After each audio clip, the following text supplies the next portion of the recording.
Dos finais em que vivenciaremos a recordação da paixão de nosso Senhor Jesus Cristo. Para muitos, se acaba ou se cumpre o plano salvífico do Senhor. Engano. Pois o plano não era a morte, mas sim a ressurreição. Assim a nossa vida.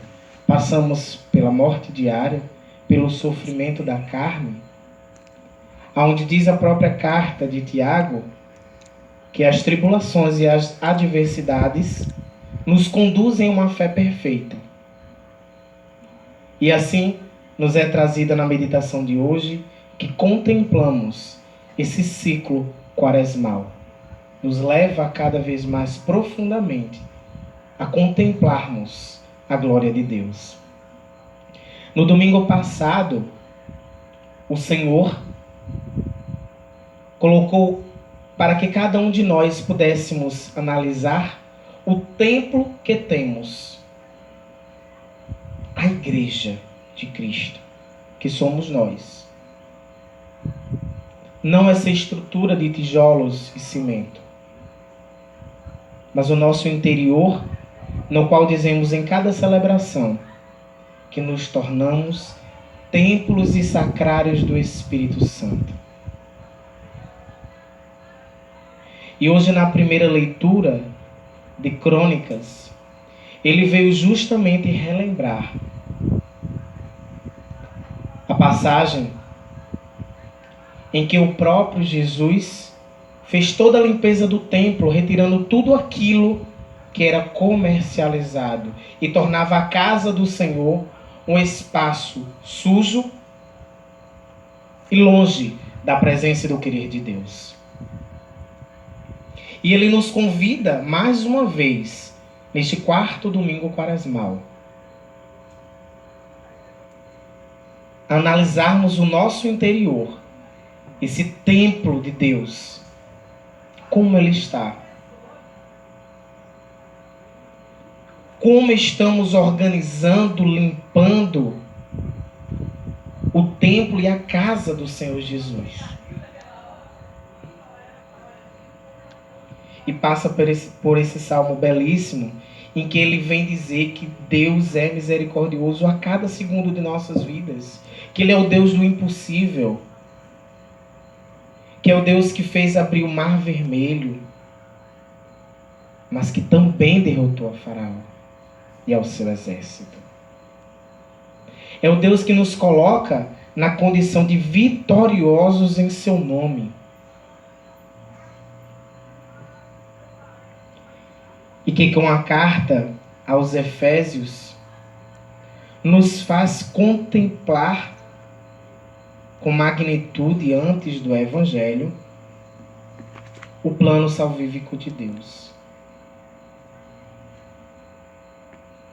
O plano que vem para nos dar vida nova, vida em abundância,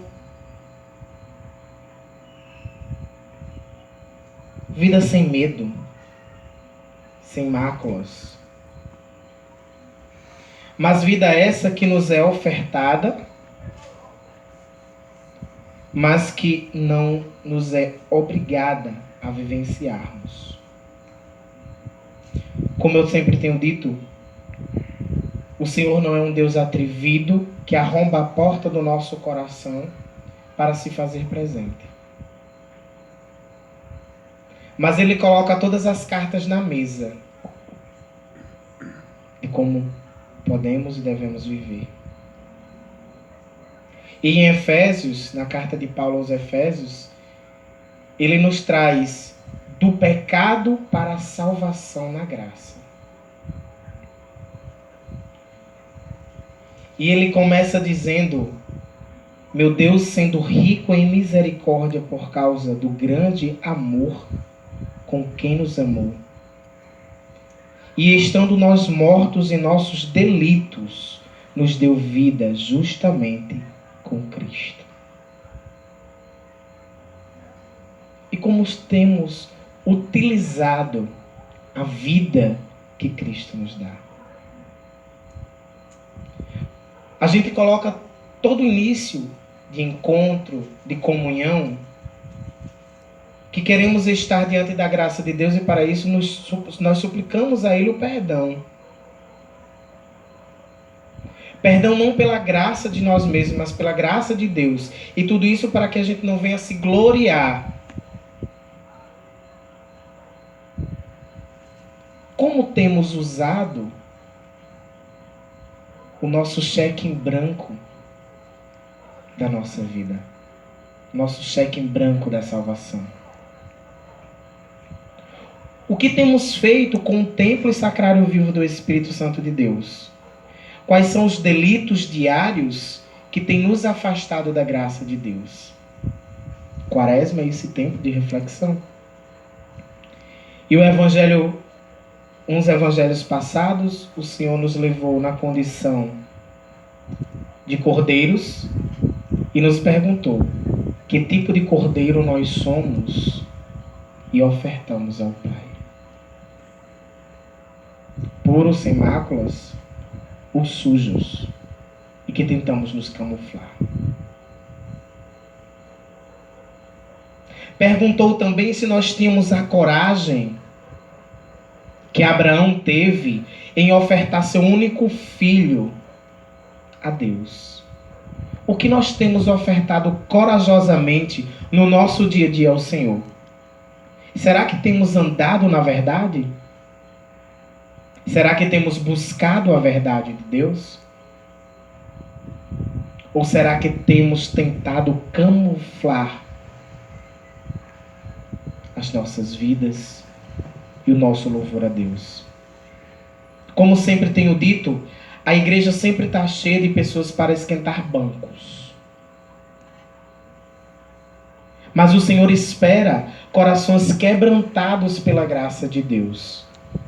O Senhor espera adoradores e não simplesmente louvadores, cantores, grandes shows, espetáculos.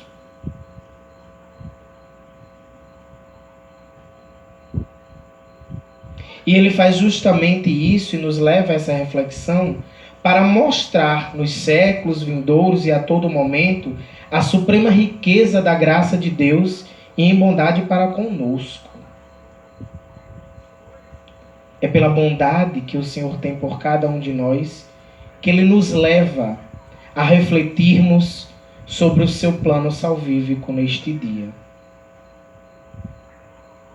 O plano que veio para nos dar coragem, nos dar vida nova, vida em abundância. E no Evangelho de hoje, ele lembra o ato de Moisés, que levantou a serpente no meio do povo, manifestando a simbologia desde aquele tempo, que também o Filho do Homem seria erguido para a salvação de cada um de nós. E que essa salvação vinha para mim, para você, para todo aquele que nele crê, porque é isso que diz o verso 16 de João 3. Porque Deus amou o mundo de uma tal maneira que deu seu Filho unigênito para todo aquele que nele crê.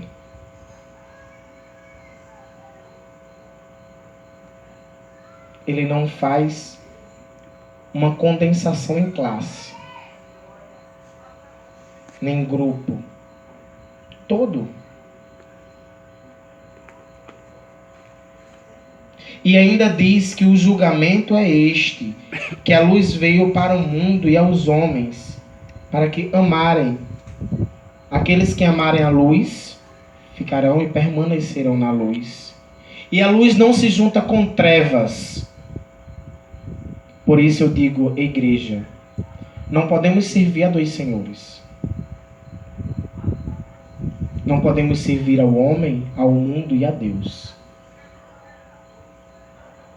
Que sejamos cristãos autênticos, verdadeiros, adoradores em espírito e em verdade, e que as nossas palavras sejam como uma canção a Deus. mas os nossos atos sejam como aromas suaves que queimam a cada instante diante do altar do Senhor. Mas pastor, minha vida não está esse aroma todo. A minha luz está meio apagada, ainda está meio candeeiro.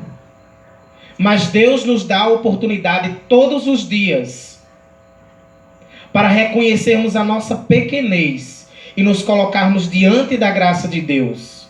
Vivermos diante da tenda do Altíssimo e glorificarmos por tudo o que Ele nos dá e nos oferece. Até por nossos sofrimentos. Porque os nossos sofrimentos são para que a nossa fé seja grande, pura. Que não venhamos a olhar nem para a direita e nem para a esquerda, porque 1000 vão cair à nossa direita, 10.000 à nossa esquerda, e nada nos atingirá, porque estaremos diante da graça de Deus. E o tempo quaresmal nos serve para isso, para entrarmos diante da graça de Deus, deixarmos os homens e mulheres velhos para trás e vivermos o homem e mulheres novos diante da palavra do Senhor. Que nos apontem na rua, nos chamem de louco. Serei louco, sim, louco e apaixonado pelo Senhor, diante dos pés do Senhor, rendido ao Senhor. Que possamos, não apenas no tempo quaresmal, mas no dia a dia de nossas vidas, clamarmos força, coragem, e a cada dia também analisarmos e fascinarmos o templo do Senhor, que é o nosso coração. Como bem colocou o nosso irmão Mailton no início, presidindo a abertura do culto, muitas vezes, por nossa condição humana, deixamos a nossa fé desfalecer, tornar morna. Mas vem o Senhor, por seu Espírito Santo, nos consola, nos pega pela mão e nos ergue para o alto. Que nossas dificuldades diárias sejam como pedrinhas que formarão a grande escada que nos levará ao alto dos céus. Que possamos hoje iniciarmos a faxina necessária do nosso templo para contemplarmos a glória da morte, mas sobretudo vivenciarmos o gozo da ressurreição de Cristo por cada um de nós. Que possamos também ressurgirmos com Cristo naquele domingo pascal. Que a Páscoa aconteça em cada um de nós. E que a Páscoa comece hoje, pois a Páscoa é passagem. Que passemos para uma nova vida, um novo tempo, o tempo dos verdadeiros adoradores, em espírito e em verdade. Amém?